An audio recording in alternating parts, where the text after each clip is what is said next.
Vote দিতে গেছি। আমি যাওয়ার সাথে সাথে সেখানে যারা পোলিং এজেন্ট আছে ওনারা এক বাক্যে বলে উঠলো আমার নাম বলার সাথে সাথে, ওরে ওরে উনারা এই ভোটটাই তো দিতে আসছে। আমি বললাম যে কে দিতে আসছে?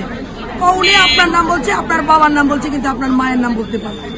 তখন আমি এক বাক্যে বলে দিলাম আমার নাম, আমার বাবার নাম, আমার মায়ের নাম। তখন বলে যে হ্যাঁ ঠিক আছে, তবে আমার ভোটটা যে কেউ বোরকা পরে একটা মহিলা দিতে গেছে। আমরা চাই 17 বছর আমরা ভোট দিতে পারি নাই, এখন আমরা চাই যে আমরা যেন আমার ভোটটা যেন আমি দিতে পারি, কোন প্রকার যেন এখানে কোন প্রকার যেন জাল ভোট না হয়, এটাই আমার মেসেজ, আর কিছু না। এবং আপনাকে দেখেছিল ওইভাবে করে ওঠার কারণ কি? আমাকে করে ওঠার কারণে ওরা জানে আমি একটা পদ ক্যারি করি, এই জন্য ওরা চাচ্ছে আমার ভোটটা আগে আগে দিয়ে দিলে আবার আমাদের এই যে যুব দলের সেক্রেটারি এই যে মনসুর, ওর ওয়াইফের ভোটটা নিয়ে ওই করছে।